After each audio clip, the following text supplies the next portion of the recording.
poets tonight, so I thought I'd read poetry. When I wrote this poem, just showing you how unconscious some of us are when we do things, I was kind of conscious of Freud and Jung and psychologists and symbolism and stuff. And years later I looked at the poem again and thought, oh shit, this is straight out of The Hobbit that I read every year starting in like third grade. I wrote this probably when I was in college, maybe when I was in high school. It's called To Go Fishing in a Dark Cave, but after I realized where it really came from, I added a soliloquy for Smeagol. And it appeared in Tales of the Unanticipated in '89. Cool.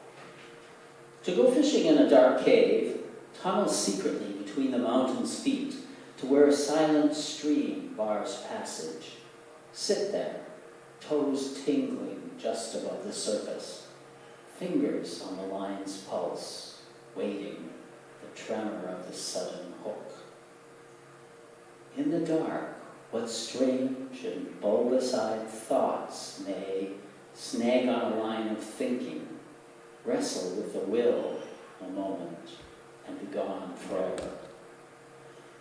What fisher might leap for the fleeting catch, forgetting the ledge when the line snaps, breaking a century's silence with a splash?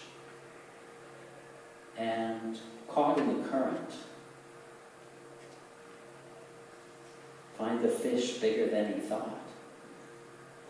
Swallowed in mad mountain, even if the fisher keeps his head above the water, while dangling uneasy soles in the dark, the clammy fish finally yielded to his blind fingers as cold, not wet like a splash, but simply cold. So the fisher holds his prize with both hands in his lap, a little proud, a little puzzled. His half-smile freezes in the dark as the bone chill seeps into his blood, and he discovers that he can no longer throw it back.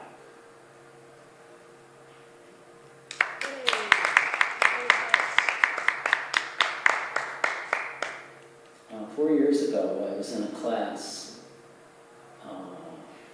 about revisiting the AIDS generation. So in Pride Month, I thought I'd revisit this poem that I wrote then. We were asked to think back to 1981 and what were you doing then?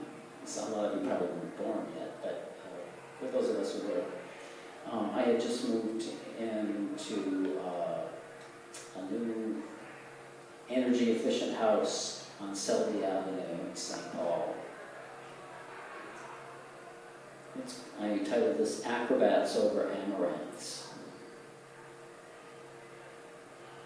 Ignorant of innocence, a Siamese cat balances on the fence line, her sure grace silent as she stalks some flutterby.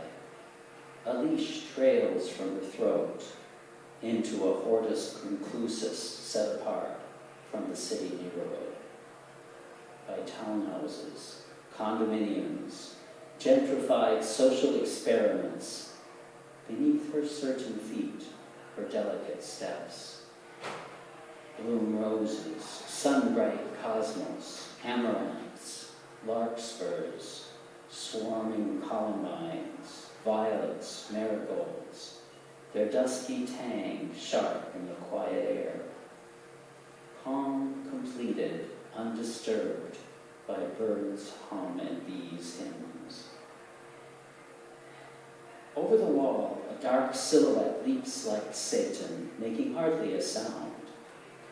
As he lands on light feet, instantly crouched on guard, focused on some threat from the north side of the fence. Experienced and aware, he spares hardly a dismissive glance to an effete and silly man holding a leash to walk his cat. Startled by the motion, a crow caws warning from overhead in the elm. The other birds are silent. and the drowsy, warm afternoon holds its breath. I feel weak, foolish, a little frightened, and grip the leash a little tighter. I pray to Raphael, Milton's great observer. Who is the interloper? I watch him sidelong as rays of sun move their warmth through dappled shade. My glance slides over his skin like shadow, or drips away like sweat from his bicep. Beyond the fence line, the row of garages to the east are old tenements, visited by the police almost daily. A locally famous woman crusades there, carrying a baseball bat, demanding that the city protect her children from drugs and pimps and violence. Further east, the cathedral dome mimics the curved sky. Men and women stalk our street at night. We sometimes watch from the window, hearing boomboxes and buses passing, cries and chatter and police sirens, sometimes in the morning, tolling bells. Of no consequence, the taut spirit of this older neighborhood turns his back on me and strides silently on panther feet away along the asphalt to the west. He is beautiful, fierce, badly contained chaos. I wondered how I might offer help, speak across the fences. But what help when he might be the greater threat? Birds have resumed their quiet harmony, but I hear from the south on someone's radio, Stevie Wonder. He tells us how to live. Chloe, the Siamese cat, leaps down, exploring the salmon-colored impatiens. I pick her up and carry her indoors as bells chime, knowing who is the interloper. Thank you.